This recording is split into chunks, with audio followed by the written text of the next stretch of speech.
మొన్న జరిగినటువంటి ఈ ఉగ్రవాద దాడులకి సంబంధించి ఇలా దొంగచాటుగా వచ్చి పర్యాటకుల్లో కలిసి ఈ విధంగా దొంగ దెబ్బతీసి హిందువుల ముస్లింల అని చెప్పి కులమతాలను భేదాలు చూపిస్తూ ఈ విధంగా దొంగచాటుగా దెబ్బతీస్తూ ఈ విధంగా చేయడం అసలు మీరు వచ్చింది ఎక్కడ భారతీయులు అనడానికి ముందుగా ఇది హిందుస్థాన్ అనే పేరు మర్చిపోయారు. మీరు ఈ హిందుస్థాన్కి వచ్చి ఈ విధంగా మీరు దొంగచాటుగా దెబ్బతీయడం, ఈ హిందువులందరూ కలిసి ఒక్కటిగా చేరితే మీరు ఏమైపోతారు అనేది మర్చిపోతున్నారు అనేది గుర్తుపెట్టుకోవాలి.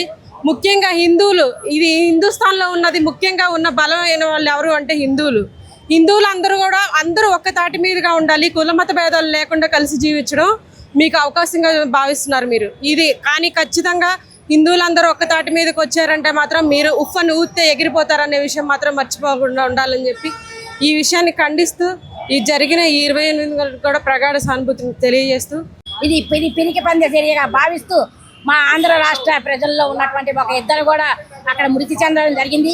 వాళ్ళకి మా జనసేన పార్టీ తరపు నుంచి ప్రగాఢ సానుభూతి తెలియజేస్తూ, అలాగే 28 మందికి కూడా మేము ప్రగాఢ సానుభూతి తెలియజేస్తూ విజయవాడ నుంచి ఈరోజు విజయవాడ తూర్పు నియోజకవర్గ ఇన్ఛార్జ్ అయినటువంటి శ్రీ అమ్మిశెట్టి వాసు గారి ఆధ్వర్యంలో మొన్న కాశ్మీర్లో ఉగ్రవాదులు జరిపినటువంటి అసంఘటిత కార్యక్రమం కావచ్చు అవనొచ్చో లేదంటే చాలా తీవ్రమైనటువంటి సంఘటన అనమాట. ఆ సంఘటన ఖండిస్తూ తెలుగు రాష్ట్రాలు 2 రాష్ట్రాల జనసేన పిలుపు మేరకు నిరసన కార్యక్రమం చేపట్టడం జరుగుతుంది. ఏదేమైనప్పటికీ శాంతియుత దేశమైనటువంటి మన భారతదేశంలో ఇలాంటి సంఘటనలు జరగటం అరుదుగా జరుగుతూ ఉంది. ఇదంతా మన అందరం హస్తకంఠంతో ఖండిద్దామని చెప్తాం.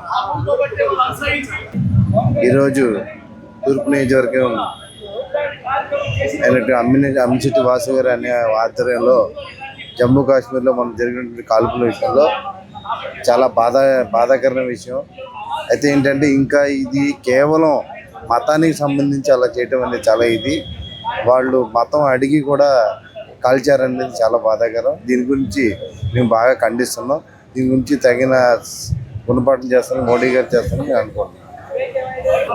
కాశ్మీర్ దాడుల్లో ఎవరైతే టెర్రరిస్టులు మృతి చెందారో దానికి సంబంధించిన జనసేన పార్టీ ఆధ్వర్యంలో విజయవాడ బెంచ్ సర్కిల్ వద్ద నిరసన కార్యక్రమం చేశారు. ఎవరైతే ముష్కరులతో కాల్ చేశారో వారి చనిపోయినటువంటి కుటుంబాలకు శాంతి కలగాలని చెప్పుకొని ఈ రోజున బెంచ్ సర్కిల్ వద్ద జనసేన పార్టీ ఆధ్వర్యంలో వారికి సంఘీభావంగా వారికి ఆత్మశాంతి కలగాలని చెప్పి జనసేన పార్టీ ఆధ్వర్యంలో ఈ యొక్క కార్యక్రమం అయితే చేస్తున్నారు. దీనికి సంబంధించినటువంటి మనతో పాటు ఉన్నారు జనసేన పార్టీ నాయకులు అమ్మిశెట్టి వాసు గారు. సరేంటి ఏం చేస్తారు ఈరోజు కార్యక్రమం? మునుపెన్నడూ జరగని విధంగా జరిగిందండి. పర్యాటనకి వెళ్ళినటువంటి మన ఇండియన్స్ని కిరాతకంగా కాల్చి చంపారు.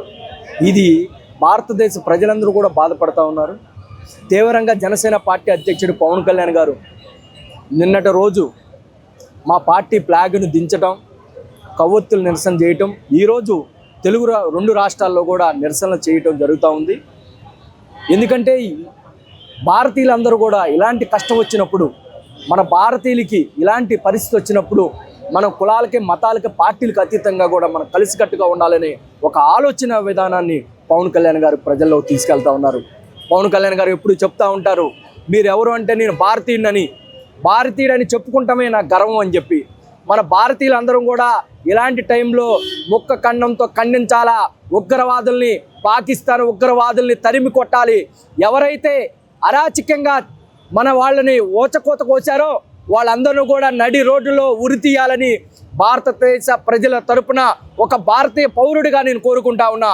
ఎందుకంటే అన్యాయంగా ఏ కల్లా కపటం ఎరగని ప్రజలు, వాళ్ళకి ఏమీ తెలియని ప్రజలను పర్యాటక రంగానికి వెళ్ళి సంతోషంగా టూరిజానికి వెళ్ళి సంతోషంగా తిరిగి వచ్చే ప్రజల్ని కిరాతకంగా భార్యల ముందే నువ్వు ఏ కులం అని బట్టలోడు తీసి చూసి, మతమేం మతం అని చెప్పి బట్టలోడు తీసి చూసిన కిరాతకమైన ఉగ్రవాదుల్ని కిరాతకంగా చంపాలని కోరుకుంటా ఉన్నా.